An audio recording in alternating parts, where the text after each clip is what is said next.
자, 오늘 시장은 약간 좀 피로감을 보이고 있는 그런 모습이 아닌가 이렇게도 생각이 듭니다. 최근에 지금 미국의 FOMC 회의가 개막이 되어 있는 상태이기 때문에 실질적으로 시장에서는 금리가 인하될지 혹은 금리가 인하되고 난 다음에 코멘트는 또 어떤 코멘트가 나올지 여기에 굉장히 좀 주목을 하고 있는 모습이 아닌가 이렇게 생각을 하고 있습니다. 우리가 항상 소문에 사서 뉴스에 팔아라 뭐 그런 얘기가 일단 있는 것처럼 지금 시장이 어떻게 보면 미국의 금리 인하 그로 인한 바이오라든지 기술주 위주의 상승을 보였다면 지금은 금리가 인하되고 난 다음에는 무슨 또 기대감을 가질 수 있을 것인가 라고 하는 부분에 대한 얘기들도 나오는 것 같습니다.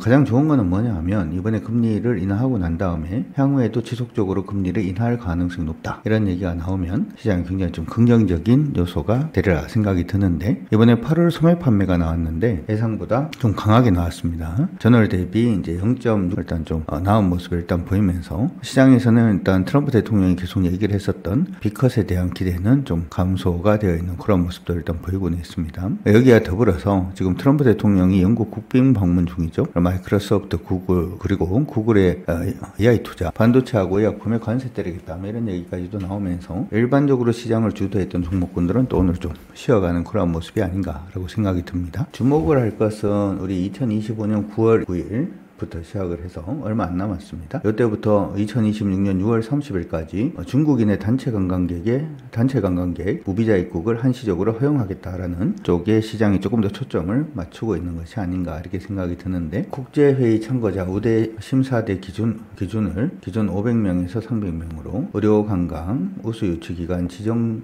기준 조정도 일단 포함이 되면서 입국 절차도 좀 완화시키고 제도도 좀 보완하겠다 이렇게 지금 얘기가 나오고 있어요. 증권사에서 대부분 무비자 시행을 하면 면세점이라든지 호텔, 카지노, 운송주들이 조금 수혜가 예상이 된다 이렇게 얘기를 하면서 파라다이스라든지 롯데 관광개발 그리고 대한항공 운송 섹터 같은 경우에도 좀 긍정적으로 봐줄 수 있다 이렇게 얘기를 하고 있고 여기에 조금 더 나아가서 기대하고 있는 부분은 한알령 있죠. 중국에서는 하고 있지 않다라고 얘기를 하지만 우리는 피해를 보고 있는 한알령 여기에 공식적으로 좀 해제가 되지 않겠냐 이렇게 지금 보고 있는 상태입니다. 더 나아가서 그렇죠. 우수한 해외 드라마 도입이라든지 드라마 영화 콘텐츠 전달 방식의 변화에서 일단 완화 조짐이 계속 좀 보이고 있고요. 단지 중국에서는 여전히 유익하고 건강한 콘텐츠만을 허용하겠다라는 조건을 지금 달고 있기 때문에 완전한 개방은 아닌 걸로 보입니다. 이런 부분을 일단 생각을 해본다면 중국 관광객 부부 단체 관광객이 들어오는 거 그리고 한알령 해제까지 시장에선 좀 기대를 가지고 있는 걸로 보이고 그 관련된 종목군들은 좀 상승을 하는데 상승하는 흐름이 조금은 묘해서 한번 관심을 가져주시면 좋을 것 같습니다. 개인적으로는 우리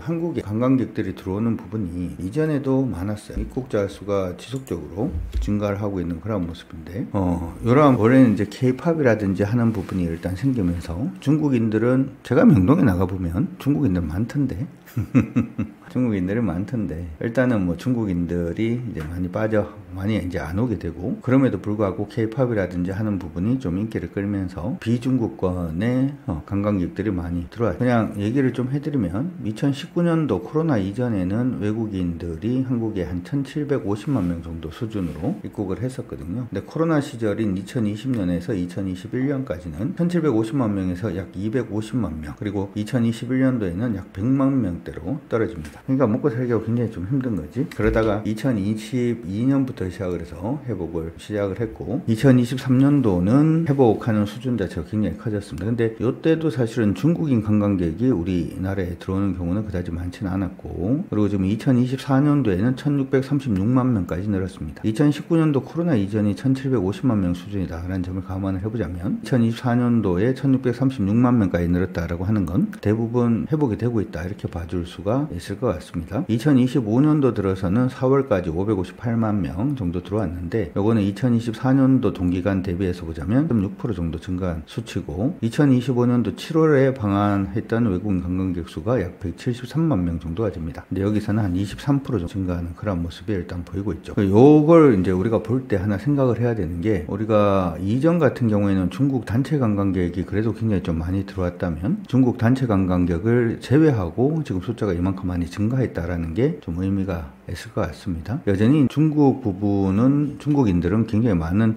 주요한 그런 관광객이긴 합니다만은 아시다시피 하나령이라든지 단체 관광 제한 이런 부분이 그간에 이제 제약 요건이 되었다 이렇게 봐줄 수가 있을 것 같고 최근에 이제 정부의 비자 면제 정책이 일단 나서면서 이러한 부분의 마지막 이제 점을 마지막 퍼즐에 이제 맞춰주는 게 아닌가. 그러니까 아무나 이제 한국에 오고 싶은 분들이라든지 예전에 이제 제외됐던 인원들을 생각을 하고도 대부분 회복을 했기 때문에 관광 수지 자체가 굉장히 좀 좋아질 가능성이 좀 높지 않느냐 이렇게도 생각이 듭니다. 사실 일본이라든지 대만이라든지 미국 같은 국가에서 방문자 수도 지속적으로 증가를 하고 있는 그런 모습을 보여주고 있고요. 특히 대만 같은 경우에는 굉장히 많이 들어오고 있는 그런 모습이 나타나고 있고요. 아까 이제 얘기했던 2025년도 7월달 방한 계획이 전년 동월 대비 한 23% 정도 증가, 코로나 이전 2019년 7월 대비로도 약 10.7% 정도, 20% 정도 증가를 하고 있기 때문에 사실은 관광 관련된 부분의 종목군들이 우리 지금 반도체 관련된 종목에 비해서 많이 오르지는 못하고 있는데 이러한 부분이 대부분 다 회복할 가능성이 높지 않느냐 이렇게도 생각이 드니까 한번 관심을 가지고 봐주시는 게 좋을 것 같습니다. 그래서 우리가 지금 보고 있는 거는 지금 파라다이스 일단 보고 있는데 파라다이스 같은 경우에는 사실은 중국 단체 관광객 부분에 대한 수혜는 저는 아니라고 생각은 일단 합니다. 사실 이제 그 파라다이스 같은 경우에는 예전에 이제 파라다이스 시티를 짓고 그 다음에 코로나가 터진 바람에 회사가 진짜 막 힘들었는데 최근에는 사실 실적은 다 회복은 했습니다. 실적 다 회복은 했는데 주가는 오르지 못하는 그런 모습을 일단 보였고요. 이러한 부분이 최근에 중국 관광객의 단체 비자 면제라든지 하는 부분으로 인해서 조금 더 트리거 역할을 하지 않을까라고 생각이 들어요. 이렇게 실적이 좋았나? 라는 부분을 알게 해주는 그런 기준이 되지 않을까 이렇게 생각이 들고요. 파라다이스의 경우에는 오늘 저점을 한번 높였습니다. 19,470원으로 19,470원으로 일단은 저점이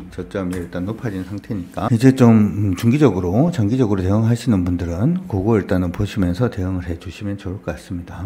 파라다이스하고 이제 GKL이 같은 시기인데 GKL은 사실은 실적 회복 속도 자체는 파라다이스만큼 되지는 않습니다. 그런데도 불구하고 그래도 기대감은 있죠. 제가 우스갯소리로 중국인들이나 외국인들이 놀러 오면 강남에서 놀겠어요, 영종도에서 놀겠어요 이렇게 얘기를 하는데 사실 이제 파라다이스 시티는 영종도의 파라다이스는 영종도의 파라다이스 시티를 가지고 있죠. 그러다 보니까 가족 단위로 그냥 와서 휴양을 즐기기에 좋고 GKL 같은 경우에는 이게 또 강남에 위치를 하고 있다 보니까 그죠. 거기 나름대로 또 긍정적인 부분도 있지 않을까 싶습니다. 한국에 뭐 명동에 숙소를 잡고 놀고 있다가 카지노 하러 영종도까지 가지는 않을 것 같다 이런 생각을 좀 하는 거죠. 자, 최근에 GKL을 보면 흐름은 굉장히 좋습니다. 저점을 계속 높이고 있고 고점을 일치시키는 패턴이고 여기가 쉽지 않은 저항선 에서 긍정적인 저점을 높이는 모습을 보여주고 있기 때문에 GKL도 관심은 일단 가져두시고 봐주시는 것도 나쁘지 않을 것 같고요. 오르기 시작하면 아직은 접근이 조금 애매하긴 한데 17,700원 정도? 11,700원 돌파한 척하면 공략이 가능하지 않을까 싶습니다.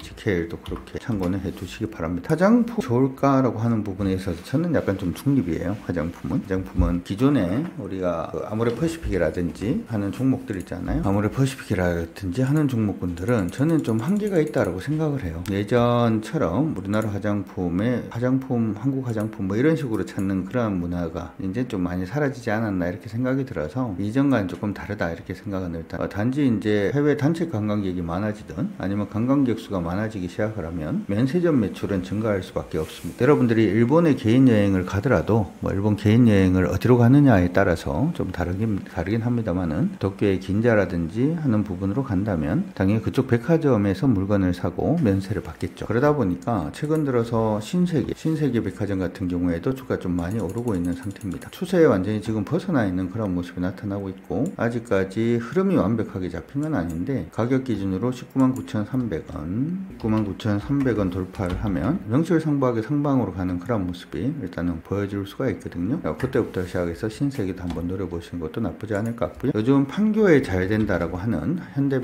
현대백화점도 오늘 종고 좀 뛰어넘었습니다. 개인적으로는 이 종목의 경우에는 뭐 선발대라도 한번 보내보고 싶은 그런 생각도 일단 드는데 현대백화점 같은 경우에도 잘 올라오고 있죠. 그래서 현대백화점 지금 10만원의 저항이 강한 게 하나가 있습니다. 10만원 저항 체크하면서 선발대는 가능한 걸로 보이고 선발대에 대한 이탈가는 이 정도로 일단 이게 뭐 패턴으로 갈 수도 있으니까요. 85,500원 정도가 되는 걸로 보입니다. 이렇게 일단 잡아놓고 보시면 좋을 것 같고, 개인적으로 조금 노리고 있는 종목은 면세점도 면세점입니다만은 신라호텔 신라호텔이 아니라 호텔신라도 좀 관심을 가지고는 있습니다. 요즘 뭐 비행기표 티켓을 놔두고 면세점에서 물건을 사야 되기 때문에 지금 요즘 도심에 면세점들이 많죠. 면세해 주는 데가. 그러다 보니까 경쟁력이 조금 떨어지는 그런 모습도 있지 않나라고 생각은 드는데, 호텔신라의 경우에는 이제 매출의 작은 부분입니다만은 신라스테이라든지 그렇죠. 뭐 그러면 숙박시설도 일단 가지고 있고 면세점도 있다 보니까 시장 안에서 조금 이제는 관심을 좀 받지 않을까. 개인적으로는 단체 관광객이 가장 큰 수혜는 호텔신라가 아닌가 이렇게 또 생각이 드는데, 호텔신라도 아직까지 돌파 전이죠. 53,200원 정도, 53,000원 가격권 돌파 안착하면은 그때부터 공략이 가능하지 않을까 이렇게 생각이 듭니다. 이쪽 관련돼서도 여러분들이 한번 관심을 가져두시면 좋을 것 같고요. 그리고 한알령 해제에 대한 가장 큰 수혜라고 볼 수 있는 부분은, 저는 엔터주들 같은 경우도 역시 마찬가지입니다만은 엔터주들보다는 게임주 쪽으로 먼저 좀 관심을 가지시는 것도 좋을 것 같습니다. 게임주들은 사실 굉장히 힘들어요. NC소프트 같은 경우에도 최근에 리니지 쪽의 매출이 좀 이상해진다라는 얘기가 나오면서 굉장히 흐름이 좀 흩어져 있는 그런 모습이고, 가격이 거의 100만원 하던 종목이 10만원까지 빠졌으니까 물론 거기에는 정당한 이유가 있기도 합니다. NC소프트가 어떻게 보면은 행동이 그렇게 빠르지도 않고, 그리고 나오던 게임들이 그렇게 흥행을 하지도 않고, 과도한 과금에 따른 게이머들의 이제 불만이라든지 하는 부분도 일단 있기 때문에 그런 부분은 약간 좀 부담이 되긴 하죠. 근데 중국의 게임 시장이 글로벌로 봤을 땐 거의 매출 기준으로는 1등이거든요. 그런데도 불구하고 우리나라 게임사들이 대부분 판호라든지 하는 부분의 문제로 들어가지를 못했는데, 개인적으로는 거기서 떡고물이라도 좀 얻어내면 당연히 뭐 실적은 굉장히 좀 좋아질 수는 있겠다 이렇게 생각을 일단 해봅니다. 기관들도 NC소프트에 대해서 지금 아이온2라든지 하는 부분에 기대감은 살 좀 있는 것 같아요. 그렇죠. 그래서 요거는 지금 완벽하게 흐름을 잡으려면 NC소프트는 25만원 가격권 돌파하고 난 다음에 공략 여부를 타진하는 게 일단 좋을 것 같긴 합니다. 준비는 일단 해두는 게 중요해 보이고요. 넷마블도 오늘은 강세입니다. 근데 넷마블도 게임주들이 대부분 그런데 넷마블 아직까지 흐름을 완전히 돌리지 못했죠. 72,000원 돌파 안착 이후에 공략이 가능한 걸로 보입니다. 물론 밑에서부터 뭐 공략해서 올라왔으면 거의 관계는 없습니다만은, 그런 게 아니라면 이런 식의 종목군들 시장이 금리 부분에 대해서 좀 벗어나기 시작을 하면 충분히 뭐 기대를 할 수 있는 그런 종목이 아닌가 이렇게 생각이 드니까 참고하시고 여러분들 성공 투자하시는데 도움이 되었으면 좋겠습니다. 화이팅입니다.